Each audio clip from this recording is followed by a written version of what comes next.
at the early years of this century, I chaired the subcommittee that oversaw what was then called OPIC, the least fortunately named organization in American government, since it sounded so much like OPEC. I was able to craft legislation to reauthorize OPIC. We got it through the House, and I'm pleased that so many of its provisions are now in the charter of the Development Finance Corporation. Mr. Chair, I look forward to working with you to make sure that the Development Finance Corporation is able to make equity investments. President Biden, in his 2024 budget, includes a new mandatory proposal to outcompete the PRC, including $2 billion of support for high-quality strategic hard infrastructure projects globally and $2 billion for a new revolving fund at the DFC to boost equity investments. And I look forward to working with you to make this a reality, and it will have to go through our committee. The one thing I might disagree with the chairman on is I'm not interested in advice from, these days, from the government of Uganda.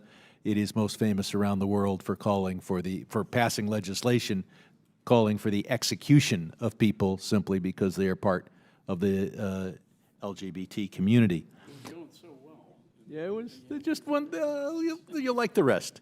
And I look forward to working with Mr. Meeks on our other committee to push for the creation of mutual funds that specialize in publicly traded companies based in Africa and give Americans a chance to invest in private equity companies that will focus on Africa.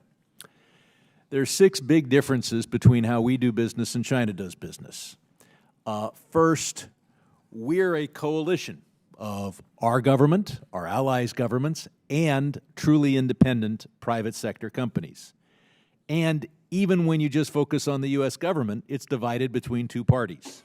China's a one-party state, and when it comes to the independence of their companies, not so much. So it's one entity versus a coalition. Second, we're opposed to corruption. That's why we have a Foreign Corrupt Practices Act. The Chinese are not only free to bribe, they do it, and it was a subcommittee in this room where I presented the letter from the outgoing president of the Federated States of Micronesia, where he details how his people in his own government are being bribed by China. One thing that concerns me is that we do almost nothing to publicize this, and I'm not sure that our intel community is really getting us all the information they could on Chinese bribery.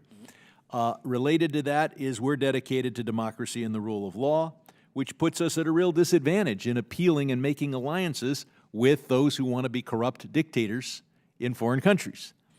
We should have a strategic alliance with the peoples of those countries that would like to be governed by somebody other than a corrupt dictator, but of course we don't publicize that we have a Foreign Corrupt Practices Act and China has a practice of corruption, so we get no benefit. We engage in genuine philanthropy. I'm going to ask our witnesses to raise their hands if they could give me a real example of where China did something just to help people and not for its own economic and strategic advantage, and I see no hands going up to volunteer to answer that question. Fourth, we care about climate. China funds new coal-fired plants, but I will point out for those who like to see coal-fired plants, et cetera, the biggest investors in the third world in fossil fuels are American oil and mining companies. And finally, while China is crafty to make sure its foreign efforts advance its national interest, America, not so much. We do almost nothing to publicize their role in climate versus ours, our role on democracy versus theirs, and especially the corruption. And I have not in 26 years been briefed by our Intel Committee on the details they've been able to find where you can say, this Chinese entity bribed this foreign leader.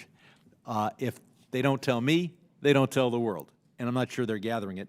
And finally, when it comes to being strategic, as the ranking member pointed out, there are those pushing for a 31% cut in our foreign aid, foreign development, and diplomacy efforts. That is not strategic.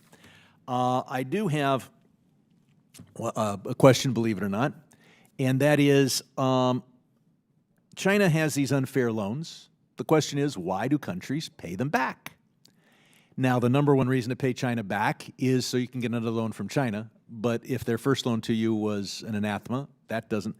The real reason I've been told they pay back is they don't want their bond ratings reduced. They want to be able to borrow from the international communities outside of China. So I'll ask a reaction from our witnesses to a proposal where we would simply instruct the bond rating agencies that they cannot downgrade any country's debt rating because they decide to extend a middle finger in the direction of Beijing.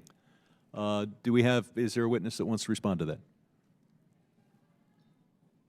And can you think of any other reason why a country that gets an unfair loan from China would choose to pay them back? Yeah. So I would agree with you that the terms of the loans are extremely unfavorable, and I think it's not only the terms of the loans unfavorable, but they also lack transparency. When we look at countries like Zambia and Angola and the significant amount of debt that they owe to the PRC, it's just absolutely debilitating.